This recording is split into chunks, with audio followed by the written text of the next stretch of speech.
What is an interesting historical fact that barely anyone knows? During the Cold War, Denmark had an interesting way to catch spies. They'd ask you to pronounce R copyright DGR copyright D Medfl copyright D, which is a well-known dessert in Denmark. But it's hard to pronounce if you're not Danish, which made spies easy to catch. Try listening to it on Google Translate. Edit. Wow. I typed this before going to bed yesterday, and I woke up with 20k upvotes and a Reddit gold. Whoa. Thanks Alet. Rhode Island declared independence from Britain on the 4th of May, 1776, 2 full months before the rest of the colonies.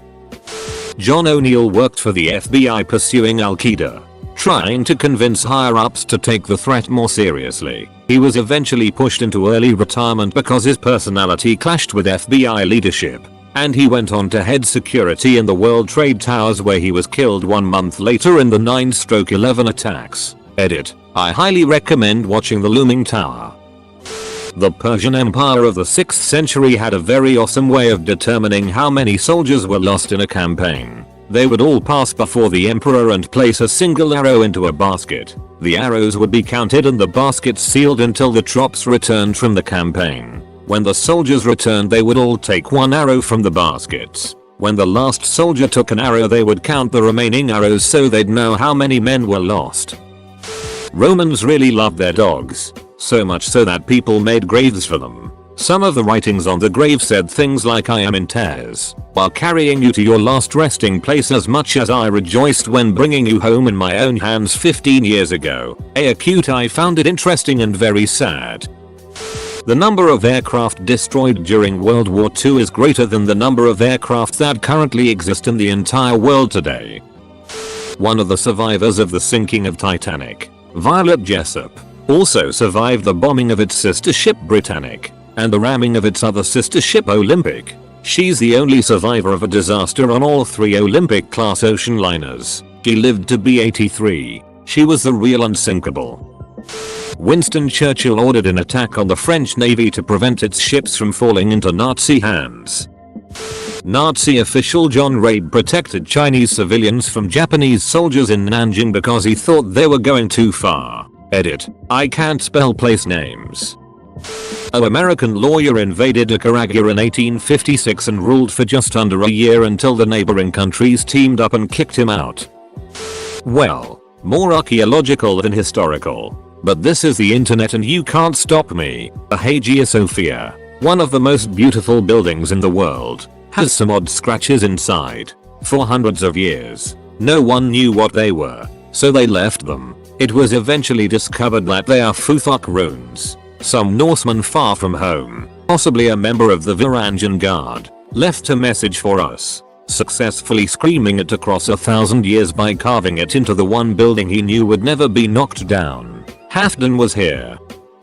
Johnny Cash was in the Air Force in 1953, intercepting and translating radio signals from the Soviet Union. He was the first American to learn of Joseph Stalin's death. The first exoplanet, planet beyond our solar system, was only discovered in the 1990s. A suffragette tried to blow up Robert Burns' birthplace. Up until 1966, there used to be a type of coach that would get uncoupled from a train while the train was in motion and use its brake to stop at a station. This was to allow express trains to carry passengers destined for smaller stops without stopping. The Romans had a lot of festivals, and there was this special one which only women were allowed to attend. Men attending witnessing the festival in any way, or even saying the name of the goddess, was a crime. One nobleman named Clodius Pulcher decided he wanted to seduce the woman hosting the festival, and sneaked in disguised as a woman. Apparently, slave girls started chatting with him, and when he responded, the slave freaked out because of the deep voice, and got him arrested. He stood trial on pain of death, but won, mainly with bribery. This same dude was accused of incest with his sister, got himself adopted, at age 34, into the lower class just so he could run for an office, got Cicero exiled from Rome, and was an all-around mad lad. Gotta love the late Republic. The Battle of Saraguri, in 1897 India. 21 Sikh soldiers in an outpost were confronted by 10,000 Pashtun soldier army. The 21 Sikh held off the army for over 7 hours and killed over 600 before losing the post and their lives. Held off long enough for word to get back home and an army to militarize and come recapture the post. A smear the Antiquarians used against Julius Caesar was that he was a bottom. It certainly wasn't a smear to say a Roman nobleman ducked men. It was not only accepted but expected. But being a bottom was seen as immoral and subservient to a lesser. We all know about the Salem witch trials. The reason why those particular women would be chosen were because they were, for the time period, sluts or spinsters, single women who never married, or widows. In short, they were undesirables. That's not the interesting historical fact. Men, weirdly enough, had a similar thing happen to them, except they were accused of bestiality. Basically, a stranger or a man who didn't fit the social standards of the time would be accused of having sex with an animal. A test, which consisted of holding the man's hand against the genitals of the animal and seeing if it was aroused, was conducted, and then the man would be executed. Like the witch trials, there are no innocent people. That's not the interesting historical fact. There was one man, God rest his soul, who was accused of having sex with a pig and fathering a litter or whatever they are called. But for some reason, the typical test was not enough in his case. The animal was aroused, yes, but where is the real proof? So they took one of the piglets, held it up next to his face, said look, it looks like him, and ducking killed him. Maybe it's not so interesting, but it sure is ducking funny. I still remember how even the professor had trouble keeping his composure and said it's by far his favorite thing to teach because it never fails to make the entire class laugh. The American military has not made a single Purple Heart medal since World War II. The reason being they made a lot in preparation for a ground invasion of Japan. Benjamin Franklin was such a proponent to enemas that he had them several times a day, but only to be administered by young female attendants. The ancient Assyrians were absolutely brutal in their dealings with subservient nations as they were building their empire, to the point where the Persians, especially Cyrus the Great, banked on the fact that they weren't as terrible and much more lenient than the Assyrians. Abraham Lincoln was a champion wrestler, with only one loss in his career. Charlie Chaplin outlived Elvis Presley. The USA and Canada provided the Anglo-American loan, with interest, in 1946 to help the UK rebuild after World War II. It was only finally repaid in 2006. In 1910 they tried to get approval to import hippos into Louisiana and set them free in the bayous to help with an invasive plant species problem and to provide a source of meat during a national shortage. In another fun twist, the bill was lobbied by 2 spies who were supposed to assassinate each other. There was a bear, Corporal Watek, in Polish military during the Second World War. He was good to people but would take part in actions, like carrying ammunition and such. He smoked, ate cigarettes and drank vodka. After the war he was kept in a zoo and his old companions would go into his habitat and wrestle hug with him. He is an actual idol in Poland. The Mormons fought a war against Missouri in 1838. The Civil War started in Wilmer McLean's backyard in Manassas, VA. He didn't want anything to do with the war and moved to Appomattox, Virginia, where the Civil War also ended in his kitchen. Vikings settled in North America around 500 years before Columbus hit the West Indies. One of their largest villages was in Newfoundland. It was designated a UNESCO World Heritage Site in the 70s. I still hear people saying yeah, but that hasn't been confirmed. Totally has. For some time. What you call a chandelier today was nearly called an electrolier, but the word never caught on, so chandelier continued to be the word used in everyday life for a suspended light fixture even though they no longer contain candles. When the Apollo 11 moon lander left the moon it knocked over the flag. Source. The Etruscans made beer in very large ceramic pots. The pots were semi-porous, allowing it to evaporate and cool the contents. Then they hung long reed straws into the pots to drink from. 3,000 years ago these guys were drinking cold beer from a straw. In 897, Pope Stephen VI had the body of his predecessor, Pope Formosus, dug up and put on trial for perjury and illegal papacy. The body was propped up on a throne during the trial and, After being found guilty, Stephen cut off 3 fingers from the corpse, the 3 fingers used for blessing. The birth control pill, as well as the first female dormitory at MIT, is the direct result of a very wealthy woman who deeply loved her very schizophrenic husband. Catherine Dexter was the first woman who was admitted and graduated from MIT. She was a phenomenally brilliant heiress, but the school still demanded that she took years of basic level science classes before they would admit her. Because of all the roadblocks they put in her way, it took her 8 years to graduate. At 29, she was planning on attending medical school, but she ran into a childhood acquaintance, Stanley McCormick, the youngest son of the inventor of the harvester and founder of the International Harvester Company. He fell madly in love and chased her during her grand European tour. Finally, she capitulated and they married in Europe.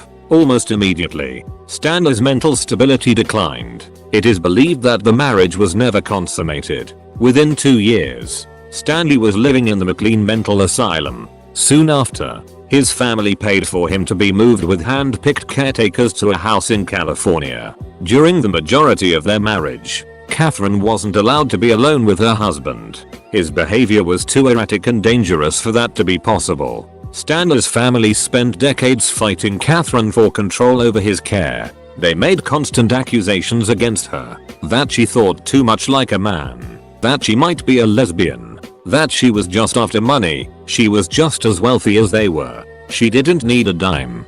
Despite a marriage where she couldn't see her husband, where his whole family actively campaigned against her, she remained entirely dedicated to his care. She made sure that every possible advance in psychiatry was used in an attempt to help him. She brought in the top names and fought hard to ensure that there were no quack cures in use, the ones his family favored. She ended up funding the very first endocrinology research center. She paid for it directly and entirely out of her own pocket. It was her suspicion that schizophrenia and other mental illnesses were hormonal imbalances. While it would take years to discover neurohormones and neurotransmitters, her ideas were decades ahead and spot on with what goes on.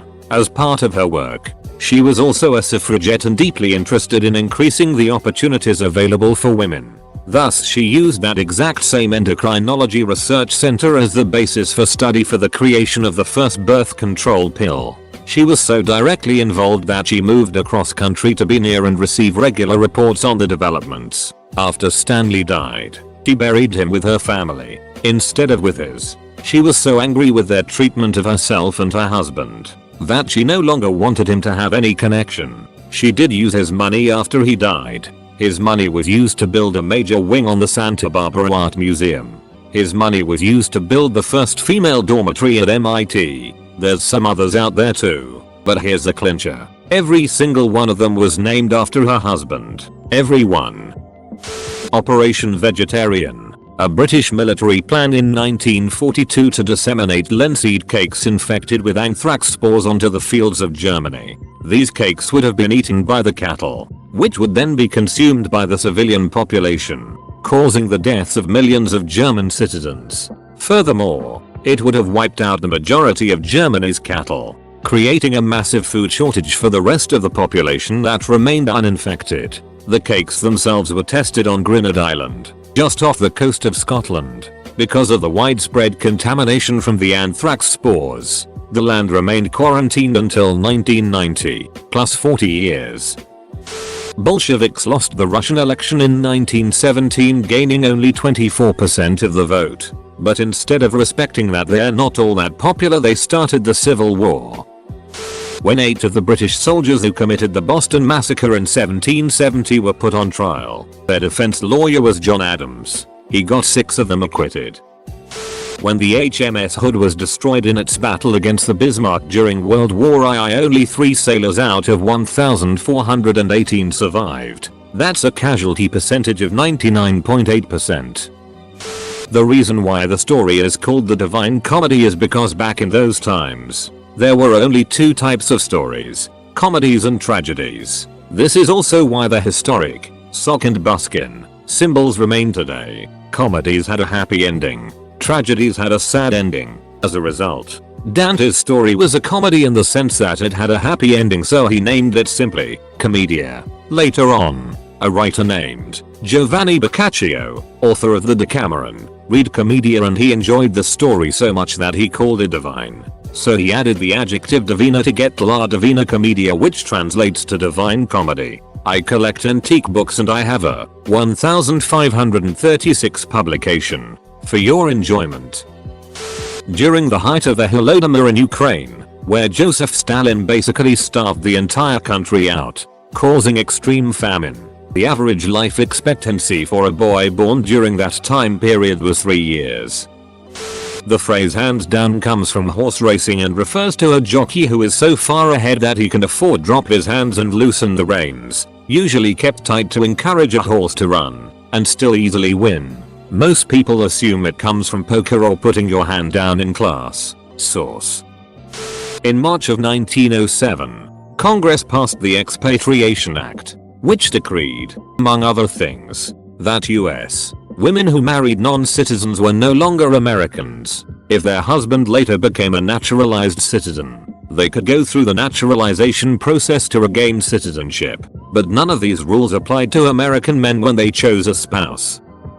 This is especially interesting with today being the day of the Breeders' Cup Classic, but not many people know the origin of an announcer calling a horse race. On the 5th of February, 1927, the film Sunset Derby was being shot at the Tijuana racetrack. A track official noticed the way a director was using a microphone and a loudspeaker to direct his crew and actors during the filming. The idea came to him that if he had a microphone set up in the steward's booth that led to a set of speakers, he could call the positions of the horses like a director gave direction. Later that day, he had it set up without telling any of the patrons to the track about it. When people first experienced it, they were extremely confused. Before that, people would keep track of the horses themselves with binoculars and often were unable to get a great view at certain angles. After they got used to it, they loved hearing a race being called and it became an everyday thing at that small track. Now, it's an extremely important part of modern day racing all across the world.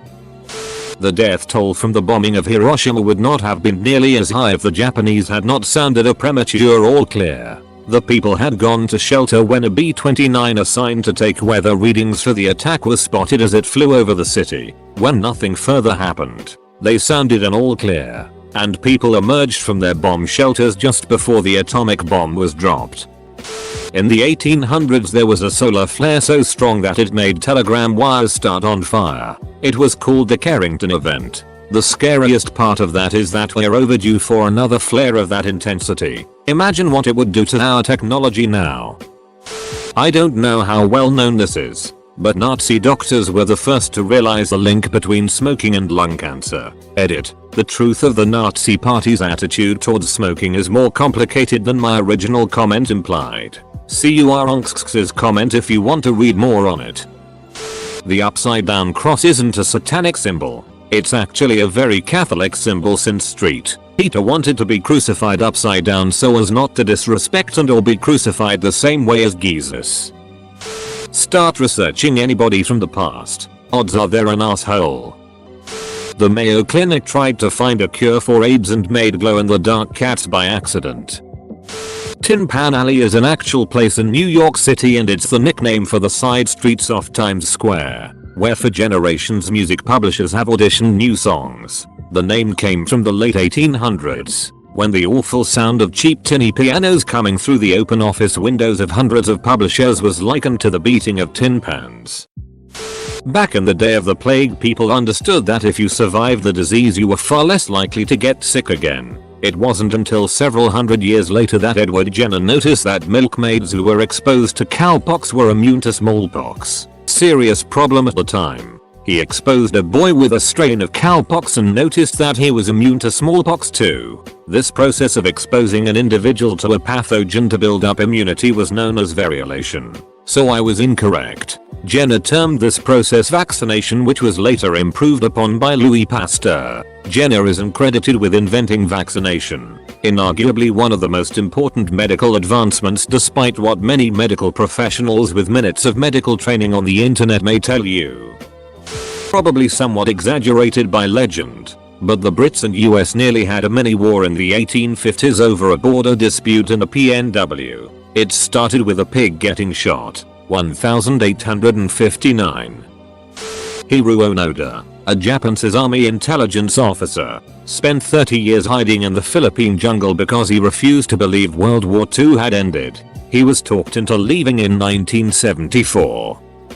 Opposite Walton Village Hall in Liverpool, where Paul McCartney first met John Lennon, there is a graveyard. Eleanor Rigby is written on one of the old gravestones. People assume that Paul got the title from that grave for his song, but in actual fact it's just an amazing coincidence.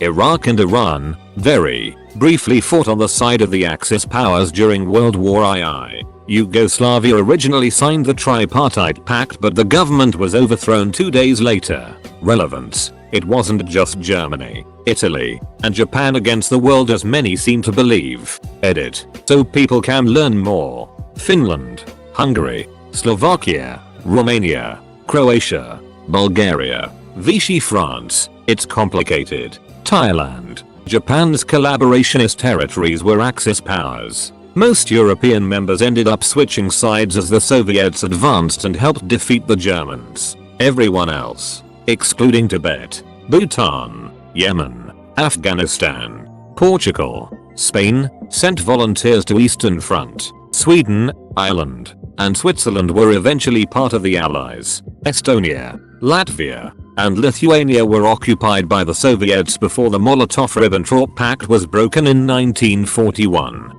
It is obviously more nuanced than this, so you can visit Wikipedia's World War II by country for more information. America used the Cherokee language as a secret language in World War II because nobody in the world but Americans knew it at the time. When Finland and Nazi Germany fought the Soviet Union during the Continuation War, an agreement between Finland and Nazi Germany was made, stating that Finland would not seek a separate peace with the Soviet Union.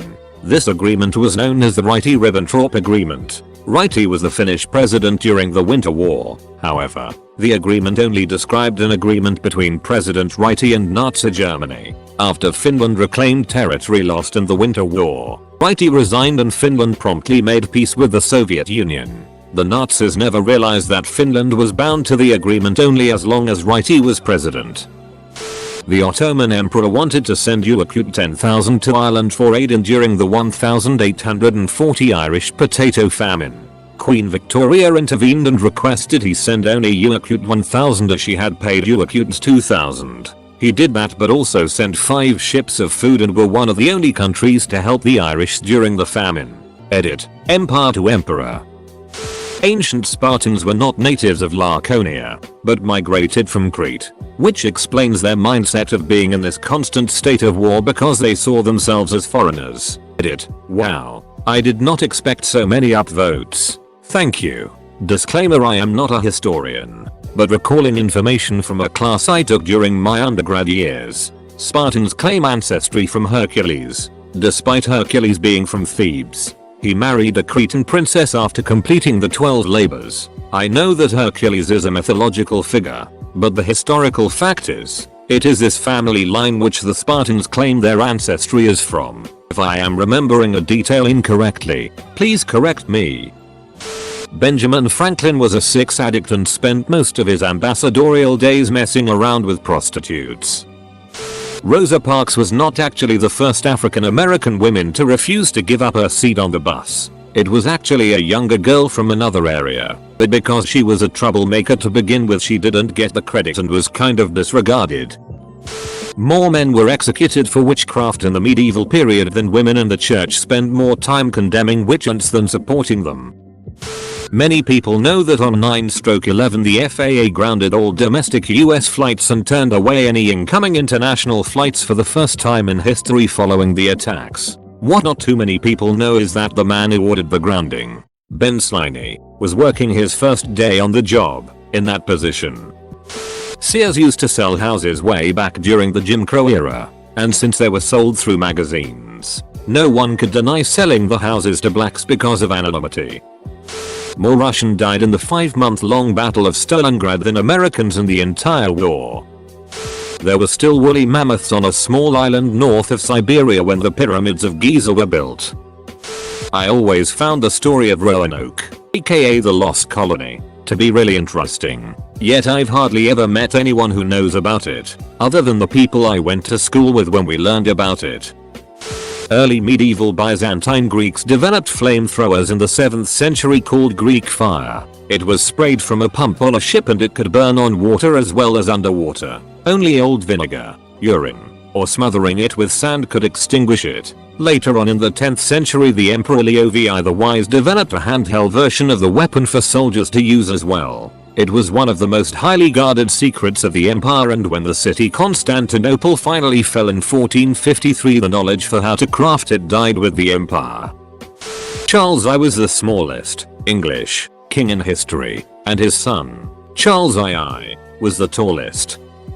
Excuse my poor English, but it's not my first language. In medieval Europe, if a woman wanted her marriage to be annulled, she could take her husband to the religious court and claim that he was impotent. To test this, the religious court checked the man's junk. If they weren't sure, the couple had to have a sex while the court was watching. It usually wasn't a very romantic moment. In some cases, the court hired prostitutes and the husband had to prove he wasn't impotent by having sex with a prostitute while the court was watching. Pretty interesting, since priests had to be there looking, although it is known that many priests weren't living in celibacy as they should have. Don't know if this really belongs here, but my great uncle served on the USS Missouri during World War II and was there when the instrument of surrender was signed. In fact, he brought up the table they used to sign the papers. When they were done, he went and put it back in storage. Well, later the CO told him to go get the table and bring it back because it was a piece of history. My great uncle went back to get the table out of storage, only to find that all of the tables looked the same, and he couldn't remember which one was the table that was used. So he took his best guess and brought one back. This table is currently on display in a museum. It may or may not be the actual table that was used. Genghis Khan killed so many people. He changed the temperature of the Earth's atmosphere. Charles II of Spain was so horribly inbred that if his parents were siblings, he would be less inbred than what his family tree, it looks like an upside down pyramid, did to stay in power. He ended up horribly developmentally challenged and was so ugly he scared his wife. His autopsy is amazing and a great read. Poor guy. During the Mexican-American War, Mexican generals ordered retreat in a harsh battle, but 12 soldiers aged 12-16 refused. One by one, they were killed in action from the American forces. The last soldier wrapped himself in a Mexican flag and threw himself off the castle wall. Those nice heroes, the boy heroes, are among Mexico's most admired figures.